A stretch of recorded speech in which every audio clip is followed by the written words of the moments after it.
군사 독재 시절 민주화 인사들을 잔혹하게 고문한 일명 고문기술자 이근한. 끝내 사과 한마디 없이 88세로 세상을 떠났습니다. 고문기술자의 말년은 과연 어땠을까요? 자, 이근한 씨, 생전에 어떤 사람이었죠? 네, 전두환 신군부 시절에 경기경찰청의 공안분실장으로 근무를 하면서 수많은 민주 인사들에게 잔혹한 고문을 가했습니다. 구타는 물론 물고문, 전기고문, 성고문 등 최악의 고문을 자행을 했는데 고문이 횡행하던 당시에도 고문 출장을 다닐 정도로 이근한은 고문에 있어서 타의 추정을 불허한 인물이었다고 합니다. 고 김근태 민주당 상임 고문 등 피해자만 수백 명에 달하는 것으로 현재 추정이 되고요. 고문 피해자 일부는 스스로 생을 마감을 했고 다수는 평생 장애를 안기도 했습니다. 이 같은 고문 행각으로 특진을 거듭하면서 경찰 입문 14년 만에 경감이 됐는데 그런데 노태우 정부 출범 이후에 고문 수사관들에 대한 수사에 착수하자 이근한은 잠적을 했습니다. 이후 11년 만에 나타나서 자수를 했지만 오랜 도피 생활로 이근한이 저지른 고문 대부분은 공소시효가 지난 상황이었습니다. 이근한은 납북 어부, 김성학 씨 고문 범죄에 대해서만 불법 감금과 독직 가혹 행위 등의 혐의로 재판에 넘겨졌는데요. 징역 7년에 자격정지 7년이 확정된 후에 2007년에 만기 출소를 했습니다.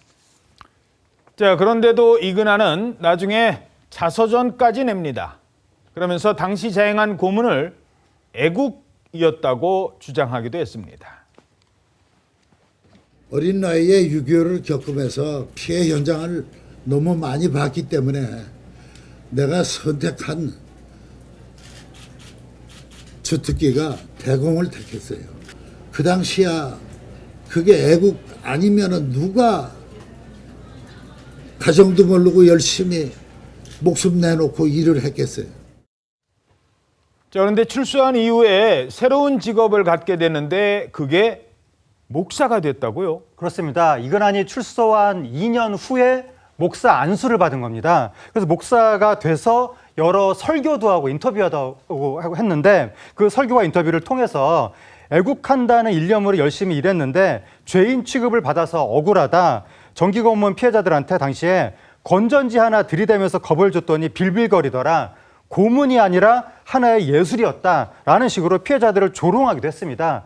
2011년에는 고문 피해자인 김근태 상임 고문이 사망했는데 그 이후에 김근태 본인은 나를 용서했다라는 거짓 주장을 하기도 했습니다.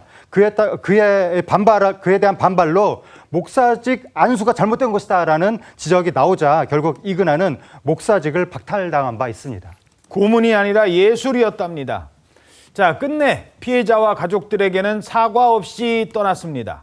그의 인생말로는 어땠습니까? 예, 이근한은 2006년 출소 이후에 서울의 한 동네 문구의 한 주택에서 거주하다가 형편이 어려워져서 이사를 했다고 합니다. 그런데 보증금 100만 원, 월세 20만 원짜리 4평 단칸방이었다고 합니다. 아내 신영옥 씨가 실질적인 생계 유지 역할을 담당했는데요. 낮에는 빌딩 청소를 하고 밤에는 폐지 수거를 하면서 한때는 미용실을 운영하다가 폐업하기도 했다고 합니다. 아들들의 사연도 알려졌습니다. 근데 그에게는 3명의 아들이 있었는데 그중에 2명이 먼저 세상을 떠났습니다. 둘째는 이근한이 교도소 복역을 하던 중에 심장마비로 숨졌고 셋째는 교통사고로 세상을 떠났습니다. 노년의 이근한은 서울의 한 요양병원에서 지내다가 88세 나이로 사망했습니다.